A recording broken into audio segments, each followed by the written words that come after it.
అమ్మ చెప్పిన అలనాటి కథలకు స్వాగతం. కథ తిరిగి దొరికిన జీవితం. రచన డి కామేశ్వరి గారు.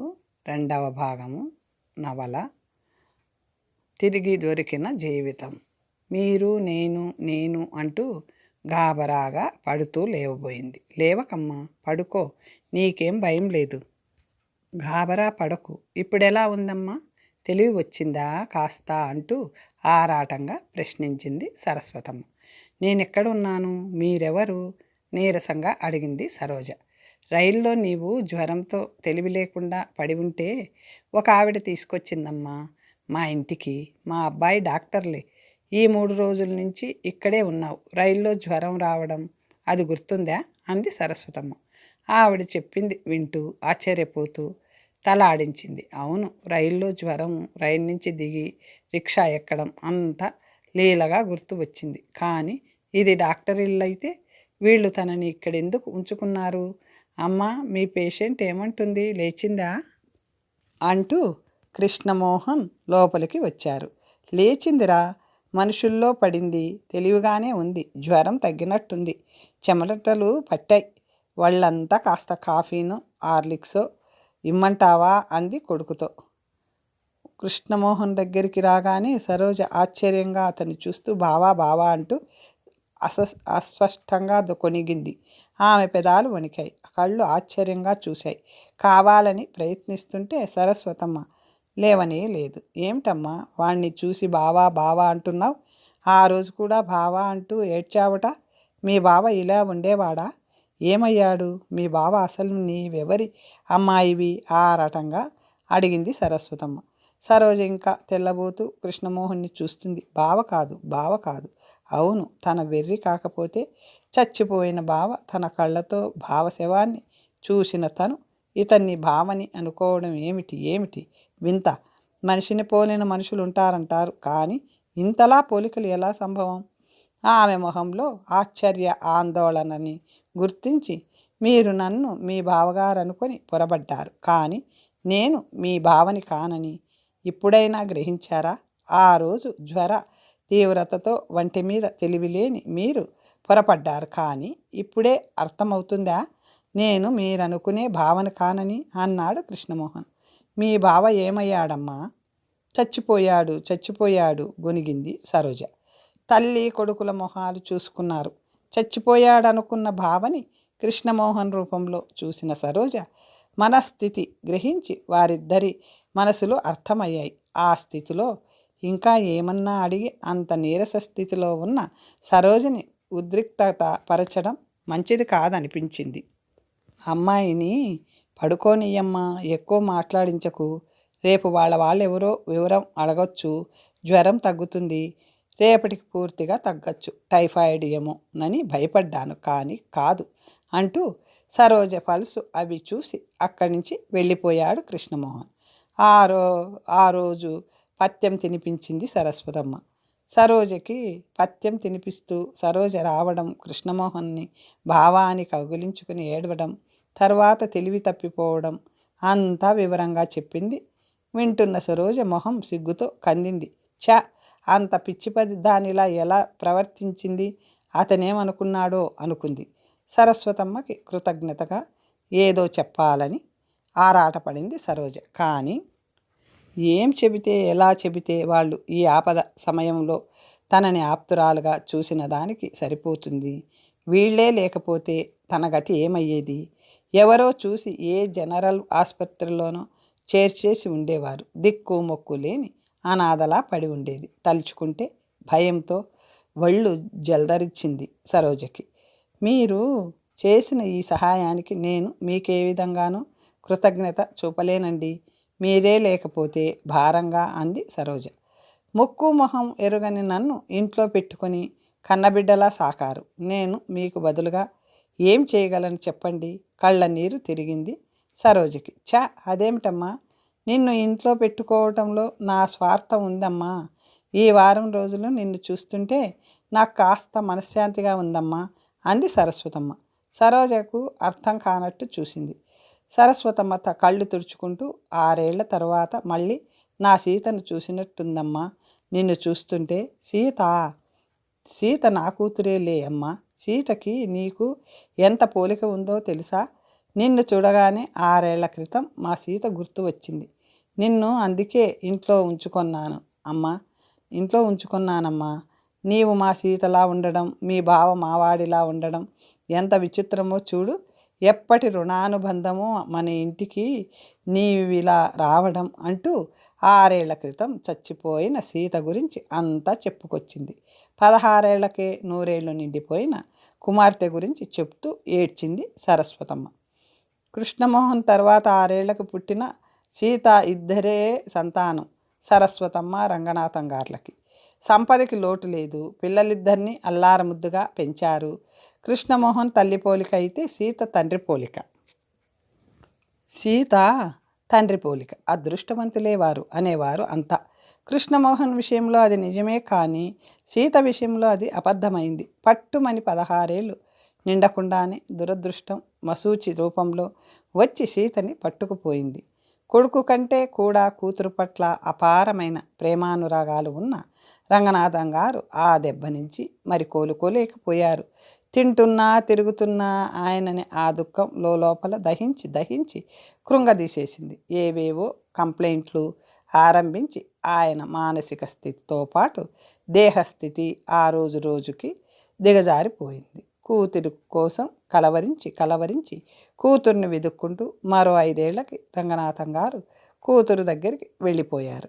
గర్భశోకం నుంచి పూర్తిగా తేరుకోకుండానే భర్త మరణం, ఈ 2 దెబ్బలతో సరస్వతమ్మ మంచం పట్టేసింది. ఎవరికోసమో బ్రతకను, నాకింత విషం ఇయ్యరా నాయనా అంటూ కొడుకుని పట్టుకొని ఏడ్చేది. రోజుల తరబడి నిద్రాహారాలు లేకుండా ఏడ్చేది. అమ్మా మంచిదే, మీరంతా ఎవరి దారిన వాళ్ళు చూసుకొని వెళ్ళిపోండి, నన్నెవరికి అప్పగించి పెడతావో వెళ్ళు అన్నాడు కృష్ణమోహన్ కళ్ళనీళ్లతో. కొడుకు మొహం చూసి కనీసం ఆ కొడుకు కోసమన్నా తను ఇంకా కొన్నాళ్ళు బ్రతకడం తప్పనిసరి అని అర్థం చేసుకుంది సరస్వతమ్మ. ఎంత గుండె దిటవుపరుచుకున్నా ఆ దుఃఖం మర్చిపోగలిగేదా? తండ్రి చనిపోయిన ఈ 6 నెలల నుంచి తల్లిలో ఎంత మార్పు వచ్చిందో చూస్తుంటే కృష్ణమోహన్ గుండెలు ఎవరో మెలిపెట్టినట్లు బాధపడతాడు. ఏం చేసి తల్లి బాధ తీర్చగలనా అని గిలగిలలాడుతాడు. రోజంతా దేవుడి ముందు కూర్చుని తల్లిని ఏ విధంగా మళ్ళీ మామూలు మనుషుల్లో పడేయాలా అని యోచిస్తాడు.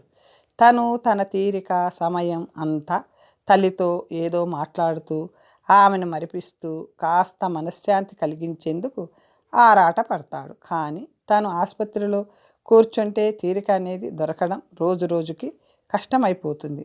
ఒంటరిగా ఉంటే తల్లి ఆలోచనలు ఎంతసేపు తండ్రి చుట్టూ తిరిగి తనలో తాను కుమిలి ఏడుస్తుందని అతనికి తెలుసు. మధ్య ఇంటి లోపలికి వచ్చి తల్లేం చేస్తుంది చూసి వెళ్తుంటాడు. అనుక్షణం ఆమెని కనిపెట్టుకొని ఉండేందుకు తీరిక లేని అతను తల్లికి కాలక్షేపానికి ఎవరన్నా దొరికితే బాగుండుననుకుంటాడు. ఎవరొస్తారు? వచ్చిన బంధువులు ఎన్నాళ్ళు వారి పనులు సంసారాలు వదులుకొని ఉంటారు. పని మనుషులు, వంట మనుషుల్ని ఆమె కనిపెట్టుకుని ఉండడానికి పెట్టగలడు. కానీ ఆమెను వాళ్ళు ఏ విధంగా ఉపశమింపజేయగలరు? సరోజ వచ్చిన ఈ వారం రోజులలో తల్లిలో ఎంతో మార్పు వచ్చిందో చూస్తే కృష్ణమోహన్కి ఆశ్చర్యం కలిగించి 24 గంటలు పూజలు పునస్కారాలు అంటూ ఆ వంకతో దేవుడి గదిలో కూర్చునే ఆమె అనుక్షణం సరోజ పక్కన కూర్చునేది. తన దుఃఖం మరిచి సరోజ కోసం ఆరాటపడేది. వంటింట్లోకే వెళ్ళడం మానేసిన ఆవిడ స్వయంగా సరోజ కోసం కాఫీ కలిపి పత్యం పెట్టే రోజున దగ్గరుండి వండించి తీసుకొచ్చి స్వయంగా పెట్టింది భోజనం. కొడుకుని 10 సార్లు సరోజ గురించి ఆరాటపడుతూ వచ్చి చూడమని, మందులు సరిగా ఇయ్యమని, ఇంజక్షన్లు ఇయ్యమని చెప్పేది. 10 సార్లు కృష్ణమోహన్ హెచ్చరించితే రోజు భోజనం ముందు ఏదో తప్పదు బ్రతకడానికి తినాలని అన్నట్టుండే తల్లి తనంతట తాను భోజనానికి కూర్చుని గబగబా భోంచేసేది. సరోజ ఒంటరిగా ఉందంటూ తల్లిలోని మార్పుకి ఆశ్చర్యపోయాడు. మళ్ళీ మామూలు మనుషులలో సరోజ ధర్మమా అని పడినందుకు సంతోషించాడు. ఈ వారం రోజుల్లోనే తల్లిలో కాస్త జీవకళ రావడం చూసి ఎంతో ఆనందించాడు. తల్లి ఆనందానికి కారణం అయిన సరోజ పట్ల అతనికి తెలియకుండానే ఏదో అభిమానం, కృతజ్ఞత చోటు చేసుకున్నాయి. సరోజ ద్వారా నెమ్మదిగా ఆమె ఇంటి విషయాలు, భావ విషయం అన్నీ తెలుసుకుంది సరస్వతమ్మ. అదంతా తల్లి ద్వారా విన్న కృష్ణమోహన్కి మరింత సానుభూతి కలిగింది సరోజ పట్ల. సరోజ పూర్తిగా కోలుకుంది. అప్పటికి సరిగా 10 రోజులైంది సరోజ వచ్చి. ఆ తల్లి కొడుకుల ఆదరాభిమానాలకి, శ్రద్ధ ఆసక్తులకి, వారు తనకు చేసిన దానికి ఏ విధంగా కృతజ్ఞత చూపాలో అర్థం కాని విషయం అయింది సరోజకి. అవతల తన ఉద్యోగం ఏమైందో, తను అన్న వేళకి రాలేదని మరెవరికైనా ఆ ఉద్యోగం ఇచ్చేశారేమో, ఏమైనా ఈరోజు తను ఇక్కడ నుంచి వెళ్ళిపోవాలి. ఆశ్రయం ఇచ్చారని ఎన్నాళ్ళు ఉండిపోతుంది? సరస్వతమ్మ గారు తను 2-3 సార్లు ఆ ప్రసక్తి తెచ్చినా ముందు నీ ఆరోగ్యం చక్కబడిని, ఆ సంగతి తరువాత ఆలోచించవచ్చు అంటూ ఆ ప్రసక్తిని ఎత్తితే మధ్యలోనే తుంచేసేది. ఈరోజు ఏమైనా సరే వెళ్ళిపోవాలని ముక్కు మొహం తెలియని తన మీద వాళ్ళు చూపించే అభిమానం అందుకోవడానికి తనకి సిగ్గుగా ఉంది. సరస్వతమ్మ గారి పూజ అయి కృష్ణమోహన్ పలహారం చేస్తుండగా, ఇవాళ నేను ఇంకా పెడతానండి, అప్పుడే 10 రోజులైంది వచ్చిన ఆరోగ్యం పూర్తిగా చక్కబడింది, ఈరోజు వెళ్ళి ఉద్యోగం ఏమైంది చూసుకోవాలి. ముందు మీరు నాకు చేసిన ఈ సహాయానికి మీకే విధంగానూ కృతజ్ఞత చూపలేను. ఇంకా ఉండి మీకు ఇబ్బంది కలిగించలేను. ఇంకా నా తిప్పలు నేను పడతాను అంది. సరస్వతమ్మ చప్పున కొడుకు మొహం వంక చూసింది. ఆవిడ మొహంలో నీడలా మెదిలిన ఆవేదన కృష్ణమోహన్ దృష్టిని దాటిపోలేదు. వెడుదువు గానీలే అమ్మా, ఎందుకంత తొందరపడుతున్నావు? నీవు మాకేం బరువు అనుకున్నావా? నిన్ను చూస్తుంటే మళ్ళీ నా సీత ఇంట్లో తిరిగినంత సంతృప్తిగా ఉంది. ఈ 10 రోజులుగా నీవు వెళ్ళిపోతే ఆవిడ గొంతు గద్గదం అయింది. సరోజ ఇబ్బందిగా కృష్ణమోహన్ వంక చూసింది. మీరు వెళ్ళడానికి అంత తొందర ఎందుకు పడుతున్నారు? ఇక్కడ ఉండడం మీకు ఇబ్బందిగా ఉందా? మీరు ఉంటే మా అమ్మ ఎంతో సంతోషిస్తుంది. మీరు వచ్చాక ఈ 10 రోజులలో ఆమె ఎంతగానో కోలుకుంది. మీలో మా చెల్లెల్ని చూసుకుని ఆవిడ దుఃఖం మర్చిపోతుంది. మీరు ఉద్యోగంలో చేరినా మా ఇంట్లోనే ఉండండి. మిమ్మల్ని ఇవాళ మీ ఆఫీసుకి తీసుకెళ్తాను నేను. అపాయింట్మెంట్ ఆర్డర్ అది తీసుకొచ్చుకుందురు. కానీ ఏ హాస్టల్లోనూ గది అద్దెకి తీసుకుని ఉండే బదులు మా ఇంటిలోనే ఉండండి. ఒంటరిగా ఉండే ఇబ్బంది మీకుండదు. మా అమ్మ కోరిక తీరుతుంది. ఇక్కడ ఉండిపోనా? అదేమిటి? ఎలా ఉంటాను? మధ్యలోనే అడ్డుకొని ఆశ్చర్యంగా అంది సరోజ. ఏమమ్మా, ఉండడానికి నీకేం అభ్యంతరం? ఉంచుకోవడానికి మాకు లేని అభ్యంతరం నీకెందుకు? నీవెందుకు ఇంత మొహమాట పడుతున్నావు? నీకు తల్లి లేదు, నాకు కూతురు లేదు. నిన్ను కన్న బిడ్డలా చూసుకుంటాను. నేను నీకే లోటు రానియను. సరస్వతమ్మ ఆదుర్దగా సరోజని ఒప్పించడానికి అంది. ఆవిడ చూపే అభిమానానికి, ఆదరానికి సరోజ కళ్ళు చెమర్చాయి. ఆవిడ అభ్యర్థనని కాదని ఎలా అనడమో కూడా తెలియలేదు. కానీ అంతా ఏమనుకుంటారు? మామయ్య, అత్తయ్య ఏమంటారో గొనిగింది. నీకెందుకు? మామయ్య గారికి మావాడే రాస్తాడు. ఇంకా మిగతా వారు ఏమనుకుంటారు? అనుకుంటే మాత్రం మనకేం? ఒరేయ్ కృష్ణ, ఇంకా సరోజ మాట మనం వినవద్దు. ఇక్కడే ఉంటుంది, ఎక్కడికి వెళ్ళదు. ఆ ఉద్యోగం ఏమిటో సరోజని వెంట తీసుకెళ్ళి చూడు. ఇదిగో, నీవింకేం మాట్లాడకు, నాకు అడ్డు చెప్పకు. సరోజని మరో మాట మాట్లాడే అవకాశం ఇవ్వకుండా కొడుక్కి ఆజ్ఞ ఇచ్చేసిన ఆవిడ లోపలికి వెళ్ళిపోయింది. సరోజ ఇబ్బందిగా, బిడియంగా కృష్ణమోహన్ మొహంలోకి చూసింది. సరోజ వంక చూస్తూ, మా అమ్మ మాట అంటే మాటే, తిరుగులేదు అంటూ అదోలా నవ్వాడు కృష్ణమోహన్. సరోజ సిగ్గుగా మొహం దించుకుంది. అయినా మీరేమిటి అంత మొహమాట పడుతున్నారు? ఈ రోజు నుంచి ఇంకా ఇది మీ ఇల్లే అనుకోండి, ఫ్రీగా ఉండండి ప్లీజ్ అన్నాడు అభ్యర్థిస్తున్నట్టు. సరోజ ఏమనగలదు? సారీ సరోజ గారు, ఇలా అవుతుందనుకోలేదు నొచ్చుకుంటూ అన్నాడు కృష్ణమోహన్. మీదేం తప్పు, ఇది నా దురదృష్టం. ఈ జ్వరం నా దౌర్భాగ్యం కొద్దీ వచ్చి దొరక్క దొరికిన ఉద్యోగాన్ని పోగొట్టింది. ఇంకా మళ్ళీ ఉద్యోగం దొరకడం నా అలాంటి వాళ్ళకి మాటలా? ఇంకేం చెయ్యాలో అర్థం అవ్వడం లేదు. వాడిపోయిన మొహంతో నిరాశ నిస్పృహాలతో అంది సరోజ. కారు డ్రైవ్ చేస్తూ ఏమనాలో అర్థం కాక ఊరుకున్నాడు కృష్ణమోహన్. సరోజ వెళ్ళేసరికి ఇస్తానన్న ఉద్యోగం సరోజ అన్న టైంకి రాని కారణంగా మరో 2-3 రోజులు చూశాక మరొకరికి ఇచ్చినట్లు మేనేజర్ చెప్పి తన అసహాయతను ఆ విషయంలో వెల్లడించి విచారం వ్యక్తం చేశాడు. కృష్ణమోహన్ స్వయంగా మాట్లాడి తన పరపతిని ఉపయోగించిన ఇంకా ఏ ఉద్యోగం ఖాళీ లేదని తన ఆసక్తతని వెల్లడించాడు. అతను సరోజ నల్లబడిన మొహం చూసే బాధ అనిపించినా ఏం చేయగలడు? ఇంకా ఇక్కడ ఉండి ఏం చెయ్యను, నాకిక్కడ ఎవరు తెలియదు, నాలాంటి అనామకురాలికి ఉద్యోగం ఎవరిస్తారు? నేను ఊరికి వెళ్ళిపోతాను. అక్కడైతే 4 ప్రైవేట్లన్నా చెప్పుకుంటాను. రేపు నన్ను రైలు ఎక్కించండి. నాకంటే మీరు భోజనం పెడతారు, తిండి ధర్మాత్ములు కనుక. కానీ అక్కడ మామయ్య అత్తయ్య గతి ఏమిటి? నేను ఇక్కడ రాజభోగాలు అనుభవిస్తుంటే పాపం వాళ్ళక్కడ ఏ ఇబ్బంది పడుతున్నారో వ్యధగా అంది సరోజ. నేను రేపు పెడతానండి, ఇంకా అడ్డు చెప్పకండి దృఢంగా అంది. మీరెందుకు అంత వర్రీ అవుతున్నారు? ఈ ఉద్యోగం కాకపోతే మరో ఉద్యోగం ప్రయత్నిద్దాం. ఎంత ప్రయత్నం చేస్తే ఈ ఉద్యోగం దొరికింది. మీకేం తెలుసు ఇప్పుడు మళ్ళీ ఎన్నాళ్ళు ప్రయత్నించాలి? నిస్పృహగా అంది కన్నీళ్లు మినహా పట్టుకొన్న గొంతుతో. నల్లబడిన మొహంతో మాట్లాడుతున్న సరోజని చూస్తే కృష్ణమోహన్కి ఆమెకి ఏం చెప్పాలో ఏం ధైర్యం చెప్పాలో అర్థం కాలేదు. నిజమే, ఉద్యోగాలు దొరకడం ఎంత కష్టమో తనకి తెలుసు. ఇల్లు నడపాల్సిన బాధ్యత ఉన్న సరోజ వృధా అతనికి అర్థం అవుతుంది. సరోజ వ్యధ అతనికి అర్థం అవుతుంది. ఆమె అన్నట్టు ఆమె ఒక్కరితే అయితే తమ ఇంట్లో నిరభ్యంతరంగా ఉంచుకోవచ్చు. ఆమె అత్తయ్య మామయ్యలని తాము ఉంచుకోగలరా? ఉంచుకుందామన్నా వాళ్ళు ఒప్పుకుంటారా? తను వేలు సంపాదిస్తున్నాడు. ఆమె వారికి పంపమని నెలకి 100-200 ఇయ్యడం తనకి కష్టం కాదు. కానీ ఈ దానాన్ని ఆమె స్వీకరిస్తుందా?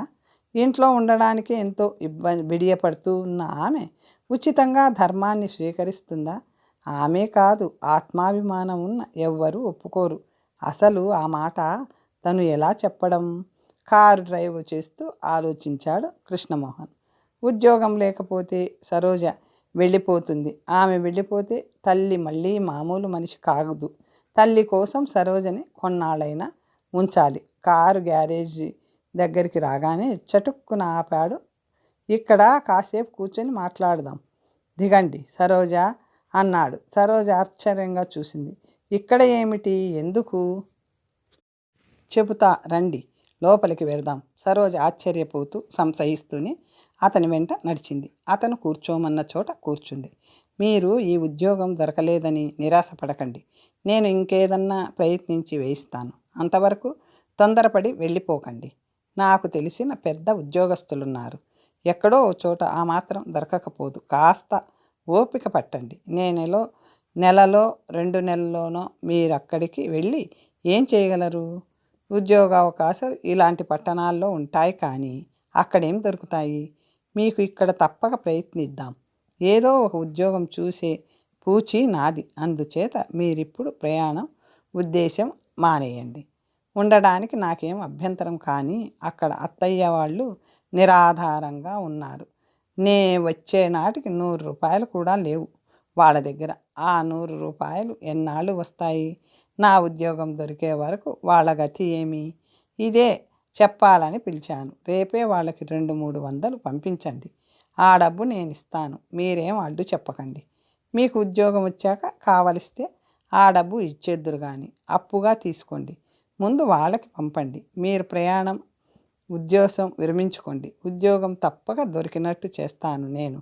డాక్టర్ గారు ఉదారతకి కూడా హద్దు ఉండాలి, అర్థం ఉండాలి. మీ ఈ సహృదయతకి సహాయానికి నేను తగను.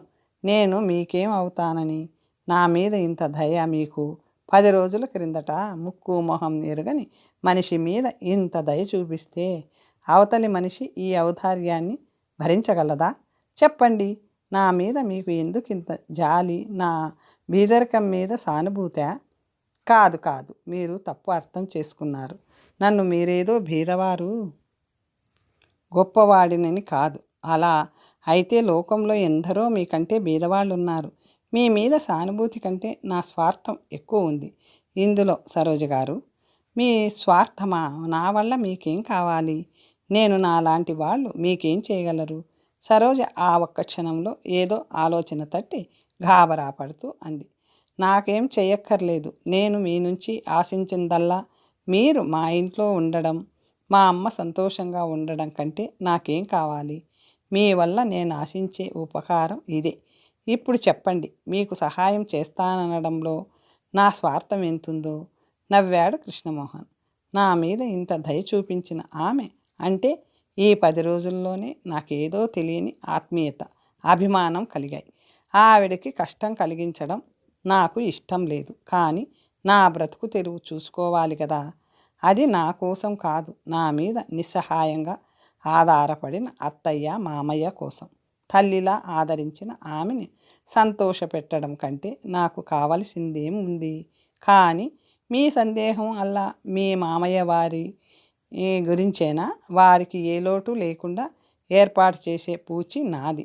మీకు ఉద్యోగం వచ్చే వరకు వారి భారం నేను వహిస్తాను. మీరు అనవసరంగా లేనిపోని శంకలు పెట్టుకోకండి. హ్యాపీగా ఉండండి. నేనింత సంపాదిస్తున్నాను. ఈ నా సంపాదనలో ఏ కొంచెమైనా నా తల్లికి ఆనందాన్ని, సంతృప్తిని ఇస్తే అంతకంటే నాకేం కావాలి? నాకు మిగిలింది మా అమ్మ ఒక్కర్తే. ఆవిడ కోసం నేనేమైనా చేయగలిగితే కొడుకుగా నా ధర్మం నెరవేర్చుకున్నట్టు తృప్తి పడతాను. ఆ సంవత్సరం ఆ తృప్తి మీ వల్లే దొరికాలి. నాకు ఈ మాత్రం సహాయం చేయండి, అంతే మిమ్మల్ని కోరేది. కృష్ణమోహన్ మొహం వంక చూస్తూ అతనికి తల్లి పట్ల ఉన్న ప్రేమ, భక్తికి సరోజ అభినందించకుండా ఉండలేకపోయింది. ఈ రోజుల్లో కన్నతల్లి కోసం ఇంత ఆరాటపడే కొడుకున్నాడంటే ఆ తల్లికి అంతకంటే కావాల్సిందేముంది? సరోజ కళ్ళల్లో అంగీకారం చూసి, పదండి ఇంటికి వెళదాం. ఇంకా ఈ విషయం గురించి విచారించకండి. మీకు ఉద్యోగం చూపించే పూచి నాది. ఉద్యోగం దొరికినా మా ఇంట్లోనే ఉండే షరతు మీదనే ఉద్యోగం చూపిస్తానన్నది.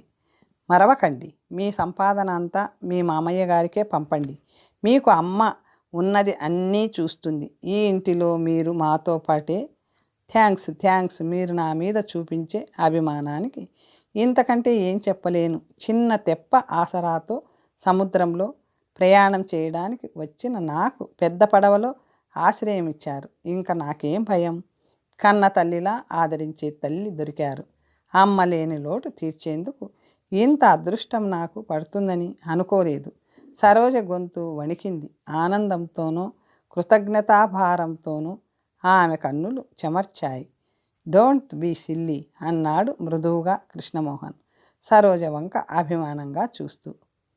పూలు కోసి తెచ్చావా అమ్మా? కృష్ణ లేచి ఉన్నట్లున్నాడు. కాఫీ ఇచ్చావా? వంట ఆవిడికి కూరలు చెప్పావా? సింహాచలానికి బజారుకి పంపు.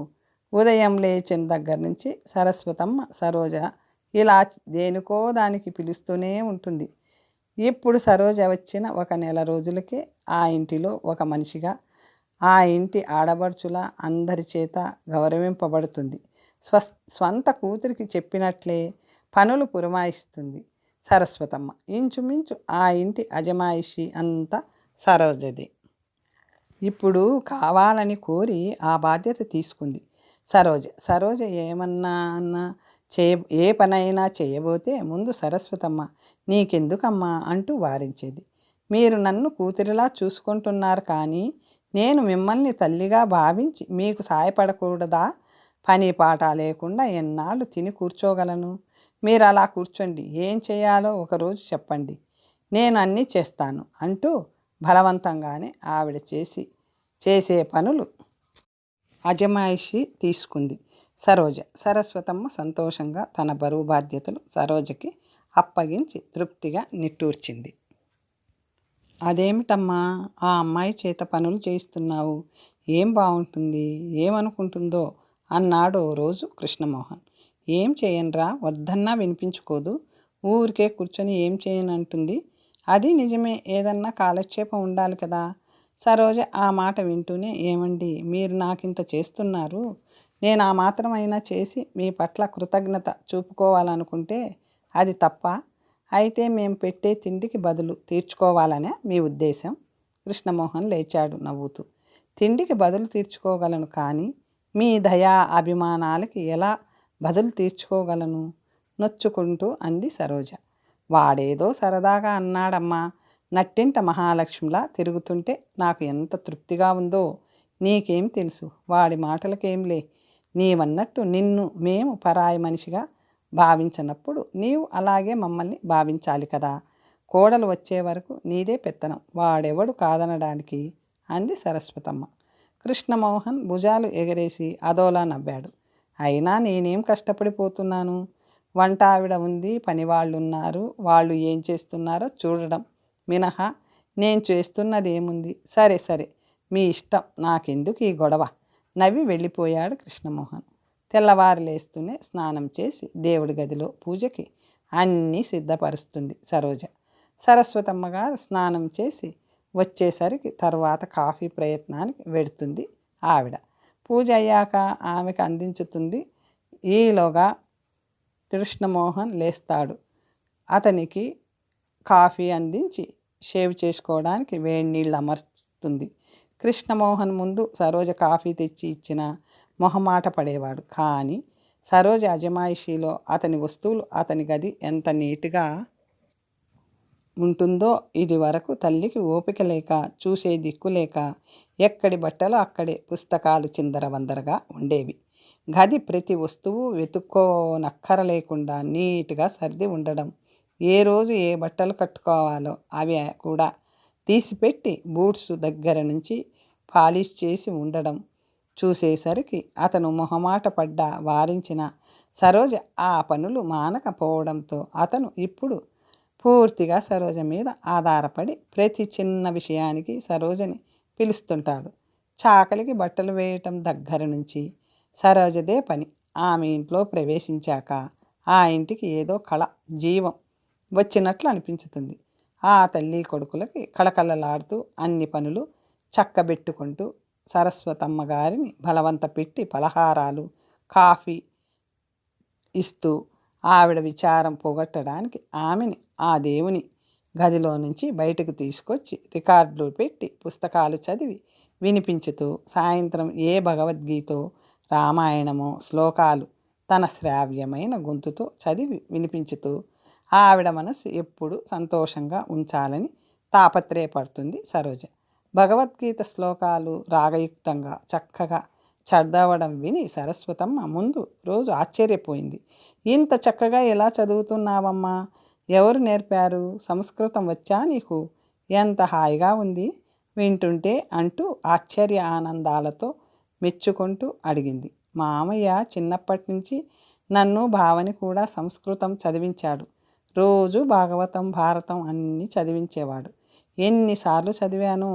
ఇంచుమించు ఈ శ్లోకాలన్నీ కంటతా వచ్చు నాకు. ఇప్పటికీ మామయ్య తోచనప్పుడు, మనసు బాగోలేనప్పుడు చదివి వినిపించు తల్లి అంటాడు. అమ్మ, ఈ బీదవాడి ఇంట్లో కాక ఏ గొప్పవాళ్ళ ఇంట్లోనూ ఉంటే నీ చక్కని శ్రావ్యమైన గొంతుకి తోడు సంగీతం నేర్పించితే ఎంత బాగా పాడేదానివో అంటూ విచారిస్తాడు మామయ్య అంది సరోజ. నిజం సరోజ, నీ గొంతులోనే ఉంది రాగం. నీవలా చదువుతుంటే ఎన్ని గంటలైనా వినాలనే ఉంది నా మనసు. ఎటో తేలిపోతున్నట్లుంది అంటూ ఒకటే మెచ్చుకుంది సరస్వతమ్మ. ముందు రోజు సాయంత్రం తీరికగా 5 గంటల వేళ సరస్వతమ్మ గారికి రామాయణ శ్లోకాలు చదివి వినిపిస్తుంటే కన్సల్టింగ్ రూములో పేషెంట్స్ని చూస్తున్న కృష్ణమోహన్ ఆ గొంతు విని ఒక్క క్షణం చేస్తున్న పని మరిచి తన్మయుడై వింటూ ఉండిపోయాడు. అంత శ్రావ్యంగా శ్లోకాలు ఎవరు చదువుతున్నారు? రేడియోలోనా? ఆతృత ఆరాటం అణుచుకోలేక లేచి లోపలికి వచ్చాడు. రామాయణం ముందు పెట్టుకొని రాగయుక్తంగా చదువుతున్న సరోజని మయమరిచి వింటున్న తల్లిని చూసి ఆశ్చర్యచకితుడై అలా నిలబడిపోయాడు. హఠాత్తుగా తలెత్తిన సరోజ తన్మయుడై చూస్తున్న కృష్ణమోహన్ని చూసి సిగ్గుపడి ఆపేసింది. చదవడం తల్లి కొడుకులు ఇద్దరూ ఈ లోకంలోకి వచ్చారు. ఆశ్చర్యానందాలతో కృష్ణమోహన్ నోట మాట రాలేదు. చూశావురా, విన్నావురా కృష్ణ, సరోజ ఎంత చక్కగా చదువుతుందో. రామాయణం సీతమ్మ కష్టాలు కళ్ళ ముందు నిలిచాయిరా. అమ్మా సరోజ, నా జన్మ ధన్యమైనట్లుంది. ఇవాళ రోజు చదువు తల్లి, నాకింతకంటే ఏం అక్కర్లేదు, సరస్వతమ్మ కళ్ళు తుడుచుకుంటూ అంది. తర్వాత కథ వచ్చే భాగంలో తెలుసుకుందాం.